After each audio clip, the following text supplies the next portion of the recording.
Welcome to our channel. Today we how to update mockups in Placeit for fast US marketing visuals, quick tutorial step by step clearly. To begin, navigate to the Placeit website. Log into your account. Once logged in, select the Mockups tab from the main menu. Browse through the available categories to find the mockup that suits your marketing needs. Click on the mockup to open it in the editing interface.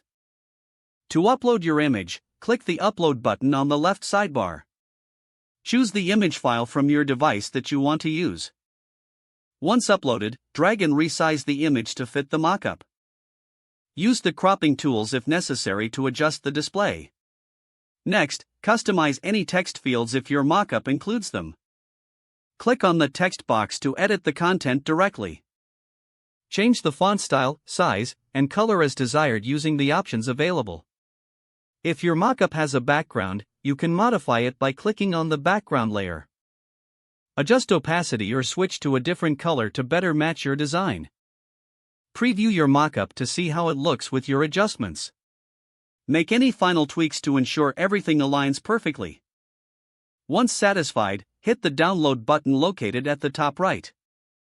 Select your preferred file format and resolution. Wait for the download to complete. Your updated mockup is now ready for use in your marketing visuals. If the page does not load, refresh the browser or try again in a private or incognito window. Make sure you are using the correct email address, then retype it carefully to avoid small typos. If your password is not accepted, use the reset option and create a new strong password you can remember. Check your spam folder for verification or security emails, then complete any requested confirmation steps. Enable two-factor authentication if available to improve account security and reduce unauthorized access risk. After signing in, review your profile details so your contact information and settings are accurate and current. If you see an error message, note it down and try again after restarting your device and internet connection. Log out when you finish, especially on shared devices, to keep your account and payment information secure. Don't forget to like this video and subscribe to our channel for more step-by-step tech guides.